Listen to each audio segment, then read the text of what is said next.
તાલાલાના શેરડી પકવતા ખેડૂતો માટે ખુશીના સમાચાર. વર્ષોથી બંધ શુગર મિલ શરૂ થશે. સાધારણ સભામાં નિર્ણય.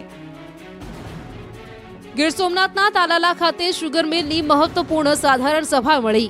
સાધારણ સભામાં તાલાલા શુગર મિલ ઇન્ડિયન પોટાશ કંપની દ્વારા આવતા વર્ષથી શરૂ કરવા લેવાનો નિર્ણય, એટલે કે 1 વર્ષ બાદ ગીર સોમનાથના તાલાલા ખાતે ફરી શુગર મિલ ધમધમશે. વર્ષોથી બંધ પડેલી શુગર મિલો ઇન્ડિયન પોટાશ કંપની દ્વારા આવતા વર્ષથી શરૂ થશે, જેને લઈને શુગર મિલના સભાપતિઓની સાધારણ સભા મળી હતી, જેમાં આઈપીએલ ઇન્ડિયન પોટાશ કંપનીને 30 વર્ષની લીઝ પર આ શુગર મિલ સોંપવાનો નિર્ણય કરાયો છે. એટલે કે આવનારા 30 વર્ષ સુધી આઈપીએલ કંપની આ મિલ ચલાવશે. એટલું જ નહીં, શુગર મિલની ઉપરના મોટા ભાગનું કરજ પણ ભરપાઈ કરી દેશે, તો કર્મચારીઓના બાકી રહેલ પગાર પણ ચૂકવવામાં આવશે. મહત્વનું છે કે ભૂતકાળમાં કોડીનાર, ઉના અને તાલાલામાં શુગર મિલ ધમધમતી હતી.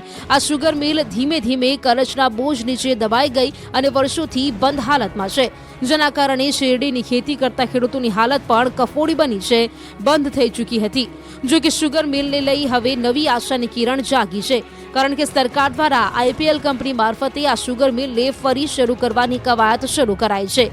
આ શુગર મિલ આવતા વર્ષે શરૂ થાય તે માટે યુદ્ધના ધોરણે આગામી દિવસોમાં કામ શરૂ કરાશે, જેને લઈ આ વિસ્તારના ખેડૂતોમાં ખુશી છવાઈ છે. સુરતમાં કેનાલમાં ગાબડું પડતા ખેતરો પાણી. સુરતના કાકરાપાર જમણા કાંઠાની મુખ્ય કેનાલમાં ગાબડું પડતા ખેડૂતોના ખેતરો પાણી થયા છે. માંડવીના હરિયાલ નજીક આવેલી કેનાલમાં અંદરના ભાગે ગાબડું પડતા નજીકના પડતર ખેતરોમાં પણ પાણી ફરી વળ્યા. આ અંગેની જાણ થતાં જ ગાબડાનું સમારકામ કરવા માટે સિંચાઈ વિભાગ દોડતું થયું. ગાબડું રિપેર કરવાની કામગીરી પૂરજોશમાં કરી. ગાબડાના રિપેરિંગની કામગીરીને લઈને 2 દિવસ કેનાલ બંધ રખાશે. તો બીજી તરફ હાલમાં ખેડૂતોને શેરડીની રોપણી ચાલી રહી છે, જેથી 2-3 દિવસ નહેર બંધ રહેતા ખેડૂતો ચિંતામાં મુકાયા છે. ખ્યાતિ હોસ્પિટલ કાંડને લઈને તપાસનો ધમધમાટ. આરોપી પ્રશાંતે ઓપરેશન કર્યા ત્યાં લઈ જવાયો.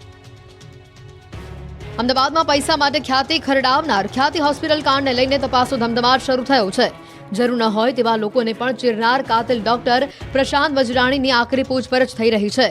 શનિવારે કૌભાંડી ડોક્ટરને લઈને પોલીસે જે જગ્યાએ લોકોને મોતને ઘાટ ઉતાર્યા હતા ત્યાં લઈને પહોંચી. સર્જરી કરનાર ડોક્ટર પ્રશાંત વજરાણીએ જે ઓપરેશન થિયેટરમાં લોકોને ચીરી નાખ્યા હતા તે જગ્યા પર પોલીસ લઈને તેઓને પહોંચી અને સમગ્ર ઘટનાની ઊંડાણપૂર્વક પૂછપરછ કરી. ખ્યાતિ હોસ્પિટલમાં ડોક્ટર પ્રશાંતની સાથે તપાસ કરાવવામાં આવી છે. આરોપી પ્રશાંતે ઓપરેશન કર્યા હોવાનો આરોપ છે, ત્યારે હત્યારા રાક્ષસી ડોક્ટરને ઘટના અંગે પૂછવામાં આવ્યું તો નિર્દય ડોક્ટરે કેમેરા સામે કોઈ પસ્તાવો ન હોવાનો રાગ આરોપ્યો. તો બીજી તરફ અમદાવાદના ખ્યાતિકાંડ મામલે ખ્યાતિ મલ્ટી સ્પેશિયાલિટી હોસ્પિટલના તબીબો સહિત 5 લોકો સામે ફરિયાદ નોંધાયા બાદ અન્ય 4ની શોધખોળ હાથ ધરવામાં આવી રહી છે. પોલીસે ભોગ બનનાર 19 લોકોની મેડિકલ ફાઇલ અને તપાસની સીડી કબજે કરી લીધી છે. કાર્ડિયોલોજિસ્ટની ટીમ સાથે પોલીસની ટીમ આ તમામ સીડીનું એનાલિસિસ કરશે અને બાદમાં રિપોર્ટોનું એનાલિસિસ થશે. 135 લોકોને મોતને ઘાટ ઉતારનાર આરોપી મોરબીના જયસુખ પટેલની મોદક તુલા હત્યારાનું કરાયું સન્માન. મોરબીના કડવા પાટીદાર સમાજના આગેવાનોએ તમામ હદો પાર કરી નાખી. જેમણે 135 લોકોને મોતને ઘાટ ઉતારી નાખ્યા તેવા હત્યારાનું સન્માન કરાયું.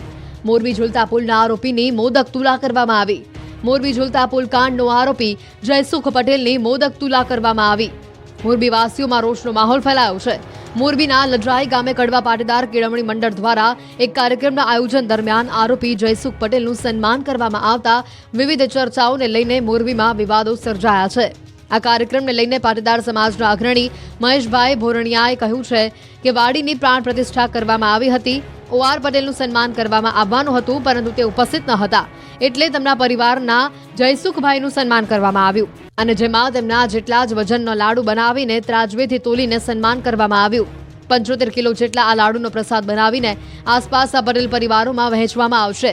આશરે 60,000 જેટલા પરિવારોને આ પ્રસાદી આપીને જયસુખ પટેલનું ઋણ ઉતારવામાં આવ્યું.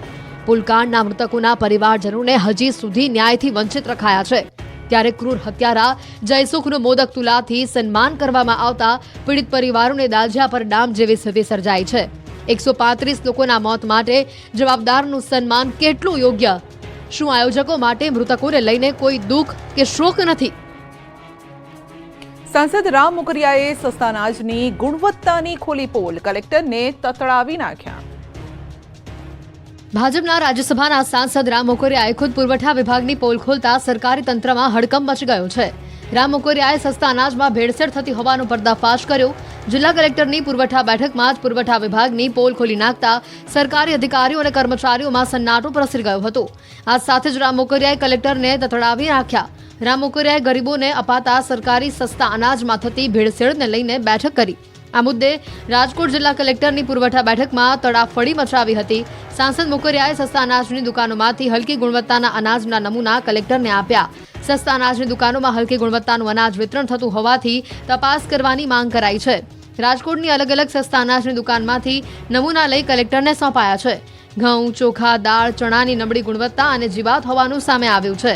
અનાજની તપાસ કરી રિપોર્ટ સોંપવાની માંગ કરાઈ છે. મોકરિયાએ કહ્યું કે સરકાર સારી ગુણવત્તાનું અનાજ વિતરણ કરે છે, પરંતુ ક્યાં ભેળસેળ થાય છે તે તપાસ કરવાની માંગ કરાઈ છે. રાજકીય મંચ પર એકબીજાના કટ્ટર વિરોધી ભાજપ કોંગ્રેસના ધારાસભ્ય અને સાંસદ સમાજના કાર્યક્રમમાં એક તાલે ઝૂમ્યા. રાજકારણમાં કોઈ કાયમી દુશ્મન અને મિત્ર નથી હોતા. મતભેદો સમાજને હકો અપાવવા માટે ઊભા થતા હોય છે. વાત જ્યારે પોતાના સમાજની હોય ત્યારે રાજકીય પક્ષ હવામાં ઓગળી જતો હોય છે. અને આવા જ કંઈક દ્રશ્યો નવસારી જિલ્લામાં પણ સામે આવ્યા, જેમાં ભગવાન બિરસા મુંડાની જન્મજયંતિ નિમિત્તે ભાજપ તેમજ કોંગ્રેસના ધારાસભ્ય અને સાંસદ ત્રણેય એકબીજાના ખભે હાથ મૂકી એકબીજા સાથે આદિવાસી નૃત્ય કરતા જોવા મળ્યા હતા. આ દ્રશ્યો નવસારી અને વલસાડ જિલ્લામાં કુતૂહલ સર્જી રહ્યા છે. પ્રકૃતિ પૂજનારા આદિવાસી અમે પોયરા આ ગીત ઉપર બે ધારાસભ્ય અને એક સાંસદે તમામ મતભેદ ભૂલી ઝૂમી ઉઠ્યા. ભગવાન બિરસા મુંડાના જન્મદિવસ નિમિત્તે તેઓની મૂર્તિ અનાવરણ પ્રસંગે વાંસદામાં ગણદેવીના ધારાસભ્ય નરેશ પટેલ, વાંસદાના ધારાસભ્ય આનંદ પટેલ અને સાંસદ ધવલ પટેલે મતભેદ ભૂલીને સામાજિક એકતાને આગળ લાવી એકબીજાના ખભે હાથ મૂકી આદિવાસી નૃત્ય પર ઝૂમી ઉઠ્યા. આ રીતે રાજકીય પાર્ટીના કાર્યકરો એકબીજા ઉપર આક્ષેપો કર્યા બાદ ભાન ભૂલી હાથાપાઈ અને ઉગ્રતા પર ઉતરી આવતા હોય છે. પણ આ રીતે નવસારી જિલ્લામાં ત્રણેય આદિવાસી નેતાઓએ પોતાના સમાજને એકતાનો સંદેશો આપ્યો હતો.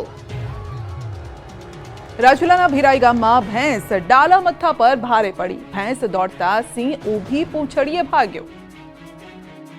સામાન્ય રીતે ડાલા મથ્થા સાવજને નિહાળી ભેંસ જીવ બચાવવા ભાગતી હોય, પરંતુ રાજુલાના ભીરાઈ ગામની સીમમાં વિપરીત દ્રશ્યો સામે આવ્યા. રાજુલા જાફરાબાદ પંથકમાં સિંહોનું સામ્રાજ્ય ઊભું થઈ રહ્યું છે. ત્યારે રાજુલા તાલુકાના ભીરાઈ સીમ વિસ્તારમાં સ્થાનિક લોકો પશુ ભેંસો ચરાવતા હતા. તેવા સમયે શિકારની શોધમાં સિંહ નજીક આવી ચડતા સિંહ શિકારની કોશિશ કરે તે પહેલા સિંહ જાણે જીવ બચાવવા દોડતો હોય તેમ સિંહ પાછળ ભેંસ દોડી સિંહ ઊભી પૂંછડીએ દોડ્યો હતો. જંગલના રાજા સામે ભેંસ જાણે લડી લેવાનું મન બનાવ્યું હોય તેમ બહાદુરીપૂર્વક સામનો કરતા પોતાની ત્રાળથી જંગલને ધ્રુજાવતો સાવજ પણ ફફડી ગયો હતો. સામેથી જાણે મોતની ભાળી ગયો હોય તેમ દોડતી આવતી ભેંસને જોઈને સિંહ દોડતો દોડતો બાવળની કાટમાં ઘૂસી ગયો.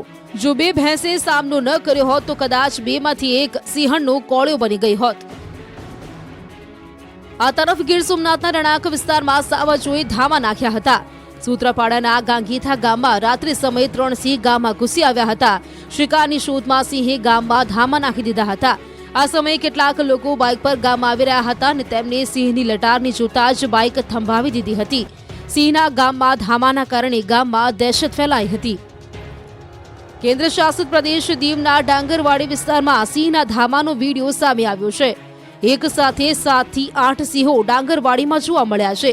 દ્રશ્યોમાં જોઈ શકાય છે કે સિંહણ અને 4 થી વધુ સિંહબાળ ડાંગરવાડી વિસ્તારમાં ચઢી આવ્યા છે અને પોતાની મસ્તીમાં લટાર મારી રહ્યા છે.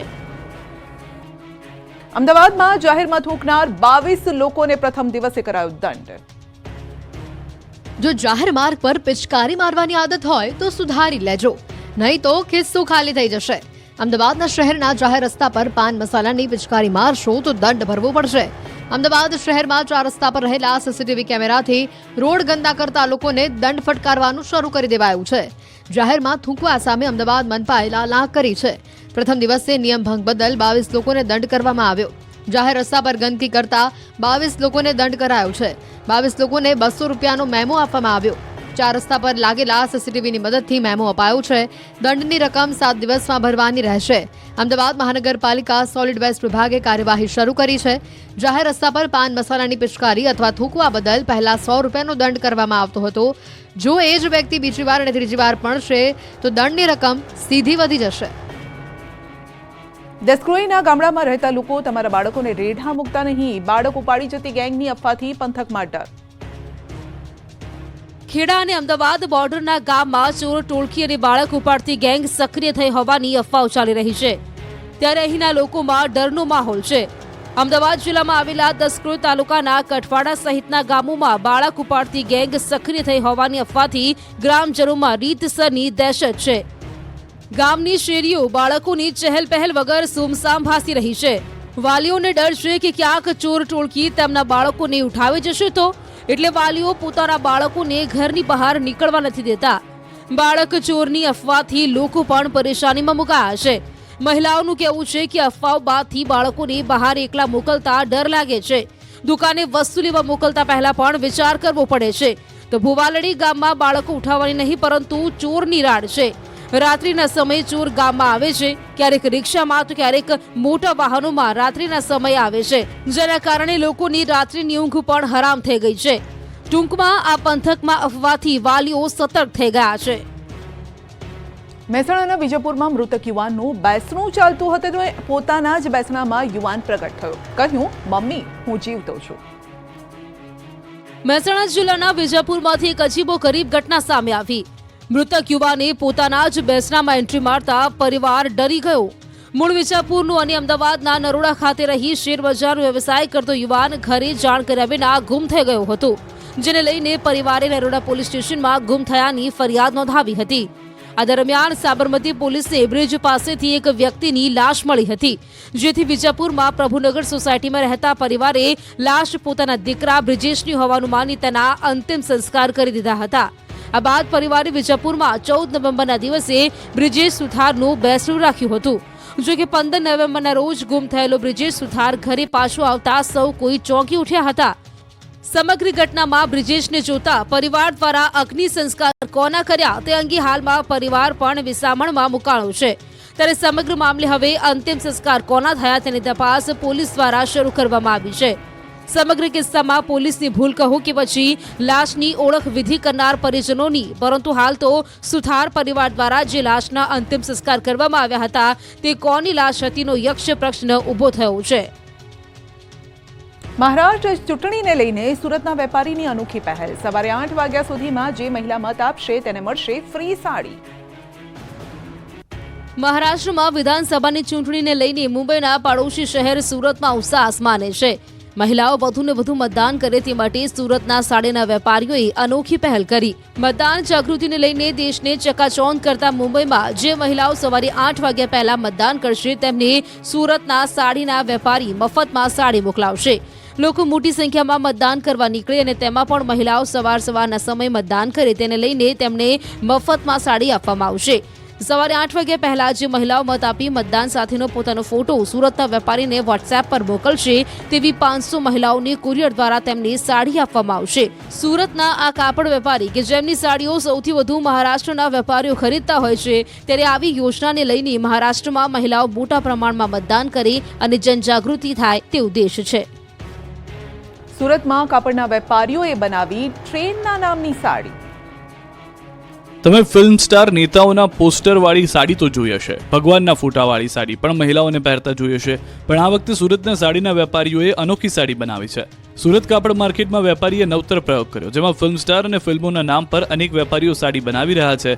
તો બીજી તરફ વંદે ભારત, રાજધાની શતાબ્દી, અગસ્ત ક્રાંતિ જેવા ટ્રેનોના નામની સાડીઓની માંગમાં વધારો થયો છે.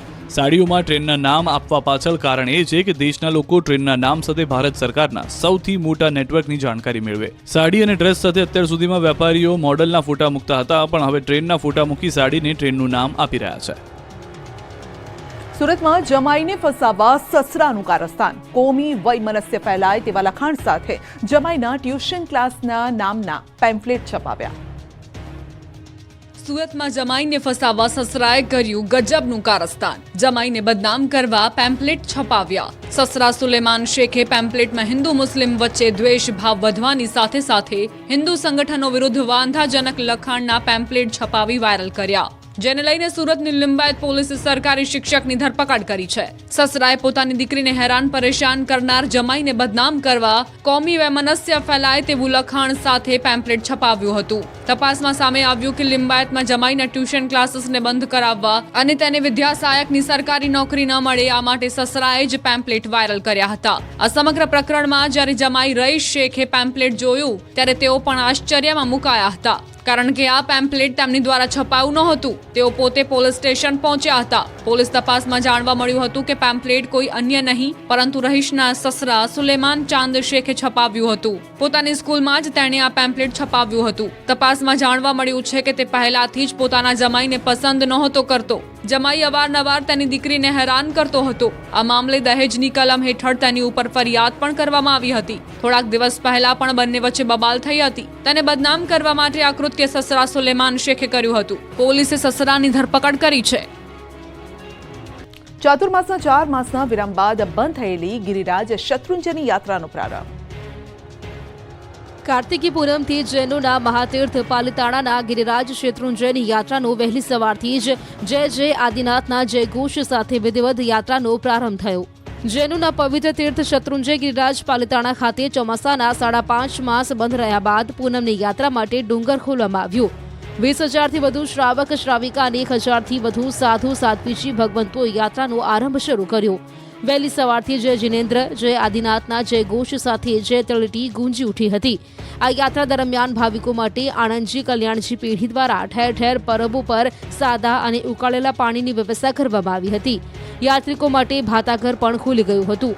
આમાં યાત્રાનો ભાવિકો ઉપરાંત આચાર્ય ભગવંતો મહારાજ સાહેબો, આરાધકો તથા શ્રદ્ધાળુ જૈનેતર સહિત હજારો ભાવિકો જોડાયા હતા. 3,750 પગથિયા ચડીને શિખર પર દર્શન કરવાથી યાત્રા 2 માઇલની થાય છે અને 3 કલાક જેટલો સમય લાગતો હોય છે. કાર્તિકી પૂનમથી શરૂ થતી આ યાત્રામાં મોટી સંખ્યામાં જોડાતા ભાવિકોની સુવિધા માટે તંત્ર દ્વારા વિવિધ વ્યવસ્થા ગોઠવવામાં આવી છે. આ ઉપરાંત પોલીસ બંદોબસ્ત પણ ગોઠવવામાં આવ્યો. નમસ્કાર, આપણું ગુજરાતમાં આપનું સ્વાગત છે. હું છું આપની સાથે સંધ્યા. જોઈએ સમાચાર વિસ્તારથી. કોલ્ડ વેવ માટે તૈયાર થઈ જાઓ. 3 દિવસ બાદ ગુજરાતમાં કાતિલ ઠંડીનું મોજું ફરી વળશે. ગુજરાતીઓ હવે સ્વેટર, જેકેટ સહિતના ગરમ કપડાં કાઢી રાખજો. હવે કોલ્ડ વેવ અને હાડ થીજવી નાખતી ઠંડી માટે તૈયાર થઈ જજો. આગામી 3 દિવસ બાદ રાજ્યમાં કાતિલ ઠંડીનું મોજું ફરી વળશે. નવેમ્બર મહિનો અડધો પૂરો થઈ ગયો છે, છતાં હાલમાં ગુજરાતમાં શિયાળાની રાહ જોવાઈ રહી છે. મોટાભાગના શહેરોમાં ગુલાબી ઠંડીનો જ અહેસાસ થઈ રહ્યો છે. તાપમાનનો પારો 14.8 ડિગ્રીથી નીચે ઉતર્યો જ નથી. ત્યારે હવામાન વિભાગે 3 દિવસ પછીથી કડકડતી ઠંડીની આગાહી કરી છે. આગાહી અનુસાર રાજ્યમાં આગામી 19 નવેમ્બરથી હાડ ગગડાવતી ઠંડીની અસર જોવા મળશે. ઉત્તર ભારતમાં હિમવર્ષા થતા ગુજરાતમાં પવનની દિશા બદલાઈ ગઈ છે. ઉત્તર પૂર્વના પવનના લીધે ઠંડીમાં વધારો થશે, જેની અસર 3 દિવસ બાદ જોવા મળશે. ઠંડીનો ચમકારો વધશે. 3 દિવસ બાદ અસલ શિયાળાની ઠંડી શરૂ થશે. જોકે ડિસેમ્બરમાં હાડ થીજવતી ઠંડી પડશે. ઉત્તર ભારતમાં હિમવર્ષાના પગલે હવે ઠંડી ભૂક્કા બોલાવશે, એટલે સ્વેટર કાઢી રાખજો. તો અંબાલાલ પટેલે આગાહી કરી છે કે 23, 24, 25 નવેમ્બરે મજબૂત પશ્ચિમી વિક્ષેપ આવવાની શક્યતા છે. પશ્ચિમી વિક્ષેપના કારણે ન્યૂનતમ મહત્તમ તાપમાન ઘટવાની શક્યતા છે. હાલમાં સાંજે, રાત્રે અને સવારે ઠંડીનો અહેસાસ થઈ રહ્યો છે. જોકે દિવસે સૂરજ માથે ચડતા ગરમીનો અહેસાસ થઈ રહ્યો છે. સૌથી ઓછું તાપમાન ગાંધીનગરમાં 14.8 ડિગ્રી નોંધાયું. आने वाले दिन में 2 से 3 डिग्री सेंटीग्रेड डाउन होने का पूर्वानुमान दिया गया है. કોડીનાર યાર્ડમાં ખેડૂતોએ મચાવ્યો હોબાળો. ટેકાના ભાવે ખરીદીને લઈને ટકટક. કોડીનાર યાર્ડમાં ખેડૂતોએ ખરીદીને લઈને ટકટક કરી હતી. ગીર સોમનાથના કોડીનાર માર્કેટ યાર્ડમાં ખેડૂતોએ હોબાળો કર્યો. મગફળીની ખરીદીમાં ટેકાના ભાવે ખરીદી કરવાની માંગ સાથે હોબાળો કર્યો. ખેડૂતોએ જીદ કરી મગફળીની હરાજી બંધ કરાવી. આ મુદ્દે યાર્ડ સત્તાધીશોએ જણાવ્યું હતું કે હાલ 1,000થી 1,215 રૂપિયા સુધી મગફળીના ભાવ યાર્ડમાં મળે છે. ખેડૂતો દ્વારા સરકારના ટેકાના ભાવ મુજબ ₹1,356 અનુસાર હરાજી કરવા માંગ કરાઈ છે. ખેડૂતોએ રોષની સાથે હરાજી બંધ કરાવી વિરોધ કર્યો હતો. ખેડૂતોએ યાર્ડના ગેટ ઉપર પહોંચી રસ્તો બંધ કરી વિરોધ નોંધાવ્યો હતો. ખેડૂતોએ યાર્ડને માથે લેતા વેપારને અસર પહોંચી હતી. કલાકો સુધી વેપારીઓ અને અન્ય ખેડૂતો હેરાન થયા હતા. સૌરાષ્ટ્રમાં ખાતરની તંગીથી ખેડૂતોની મુશ્કેલી વધી. નોટબંધી જેવી ખાતર માટે લાંબી લાઈન. વહેલી સવારથી ખેડૂતો લાઈનમાં. નોટબંધી સમયે આપણે આવી લાઈનો બેંકોની બહાર જોઈ હતી અને હવે આવી લાઈન ખેડૂતોએ ખાતર માટે લગાવી છે. અમરેલીમાં ડીએપી ખાતર લેવા માટે વહેલી સવારથી જ ખેડૂતો લાંબી લાઈનમાં લાગી જાય છે. વહેલી સવારે 5 વાગ્યાથી જ ખેડૂતો લાઈનમાં લાગ્યા બાદ પણ પૂરતા પ્રમાણમાં ખાતર તેઓને મળતું નથી અને વાવેતર કરવામાં તેઓને ભારે મુશ્કેલી વેઠવવી પડે છે. બગસરામાં 25 દિવસે ખાતરની 360 થેલી આવે છે. ખેડૂતોનું શિયાળુ પાકના વાવેતર માટે ખાતરની હાલ તાતી જરૂરિયાત હોવાથી ધરતીપુત્રો ખાતર મેળવવા માટે વહેલી સવારથી જ કતારોમાં જોવા મળતા હોય છે. 200થી વધુ ખેડૂતો ડીએપી ખાતર લેવા માટે લાઇનમાં ઉભેલા નજરે પડ્યા. જો કે ખેડૂતને માત્ર 2 થેલી ડીએપી ખાતર મળતા ખેડૂતોમાં નારાજગી જોવા મળી છે. 2 થેલીમાં વાવેતર કેવી રીતે શરૂ કરવું તે હાલ મોટી મુશ્કેલી છે. અરવલ્લીના મેઘરજમાં પણ ડીએપી ખાતર માટે વહેલી સવારથી જ ખેડૂતો લાઇનમાં ઊભા રહી જાય છે. મોટી સંખ્યામાં મહિલાઓ પણ ઘરનું કામ પડતું મૂકીને લાઇનમાં ઊભી રહી જાય છે. સવારથી સાંજ સુધી લાઇનમાં ઊભા રહેવા છતાં પણ ખાતર નથી મળી રહેતું, જેને લઈને ખેડૂતોમાં ભારે રોષ જોવા મળી રહ્યો છે. ખાતરના અભાવે ખેતીમાં નુકસાનીની ભીતિ છે, ત્યારે ખેડૂતો સરકાર પાસે પૂરતા પ્રમાણમાં ખાતરનો જથ્થો ઉપલબ્ધ કરાવવા અપીલ કરી રહ્યા છે. જેતપુર યાર્ડ મગફળીથી થયું જામ, સારા ભાવ મળતા ખેડૂતો માલામાલ. જ્યાં જ્યાં નજર કરો ત્યાં ત્યાં મગફળી જ મગફળી. યાર્ડનો શેડ હોય કે યાર્ડનું ગ્રાઉન્ડ, ચારે બાજુ સૌરાષ્ટ્રની કાજુ કહેવાથી મગફળી જ મગફળી દેખાઈ રહી છે. મગફળીથી જામ યાર્ડના દ્રશ્યો છે જેતપુરના. દિવાળી બાદ ખેડૂતોએ પોતાની મહામૂલી મગફળી વેચવા કાઢતા જેતપુર યાર્ડમાં મગફળીની ચિક્કાર આવક થઈ હતી. મંડીમાં એક જ દિવસમાં હજારો ગુણી મગફળીની આવક થઈ હતી. સાથે મગફળીમાં તેજી પણ ભૂક્કા બોલાવી દે તેવી છે. તો જેતપુર માર્કેટ યાર્ડમાં મગફળીની ટેકાના ભાવે ખરીદી કરાતા ખેડૂતો ખુશ છે. જેતપુરના મેવાસા જૂથ સહકારી મંડળીએ ગુજકોમાં સોલ વતી ટેકાના ભાવે ખરીદી કરતા ધરતીપુત્રોએ સરકારનો આભાર માન્યો. માર્કેટ યાર્ડમાં દરરોજ ખેડૂતોને બોલાવી ટેકાના ભાવે મગફળીની ખરીદી કરાશે. હાલમાં 6,500 ખેડૂતોએ મગફળીના વેચાણ માટે ઓનલાઈન રજીસ્ટ્રેશન કરાવ્યું છે, જેમની મગફળીની ટેકાના ભાવે ખરીદી કરાશે. ખેડૂતોએ કહ્યું, પાછોતરા વરસાદથી મગફળીના પાકમાં મોટું નુકસાન થયું હતું, પરંતુ સરકારે 1356 રૂપિયાના ટેકાના ભાવથી ખરીદી કરતા ખેડૂતો ખુશ છે. તો જેતપુરમાં જાડી મગફળીના ભાવ 735થી 1221 રૂપિયા બોલાયા હતા. શિયાળાની ધીમી ચાલથી ખેડૂતો સંકટમાં, હવે જીરું પકવતા ખેડૂતો મૂંઝાયા. દ્વારકા પંથકના ખેડૂતોની જાણે કે માઠી બેઠી છે. માવઠાના મારમાંથી હજુ તો માંડ બહાર આવ્યા, ત્યાં જ દેવભૂમિ દ્વારકા જિલ્લાના ખેડૂતો જીરામાં જીવ બાળી રહ્યા છે. પહેલા મગફળી અને કપાસથી રડાવ્યા, હવે જીરું જીવ લેશે તેમ લાગી રહ્યું છે. જીરુએ ખેડૂતોના જીવ અદ્ધર કર્યા છે. ઠંડીની જગ્યાએ ગરમી પડતા ખેડૂતોની મુશ્કેલી વધી છે. દ્વારકામાં જીરાનું વાવેતર તો કરી દીધું, પણ ઠંડીએ તેનો ચમકારો જ નથી બતાવ્યો, જેના કારણે ખેડૂતોની મુશ્કેલી વધી છે. કારણ કે ચોમાસાની સિઝનમાં પાકથી હાથ ધોઈ બેસેલા ખેડૂતોને જીરાથી આશા હતી, પણ કુદરત જાણે તેમની સાથે મજાક કરતી હોય તેમ લાગે છે. કારણ કે દ્વારકા જિલ્લાના ખેડૂતોએ પાકના વાવેતરના તૈયારી તો કરી, પણ વાતાવરણ જ સાથ નથી આપી રહ્યું. ફૂલ ગુલાબી ઠંડીની જગ્યાએ હાલ ગરમીમાં પરસેવો પડી રહ્યો છે. જીરાના પાકને ઠંડક જોઈએ, જે હાલ નથી મળી રહી. જો ઠંડીનું પ્રમાણ નહીં વધે તો દ્વારકા જિલ્લામાં જીરુનું વાવેતર ઘટી શકે તેવી શક્યતાઓ હાલ વર્તાઈ રહી છે. પરિણામે ખેડૂતો મૂંઝાયા છે. આવામાં ખેડૂત જાય તો ક્યાં જાય? કુદરત એક બાદ એક થપાટ મારી રહી છે, ત્યારે અન્નદાતા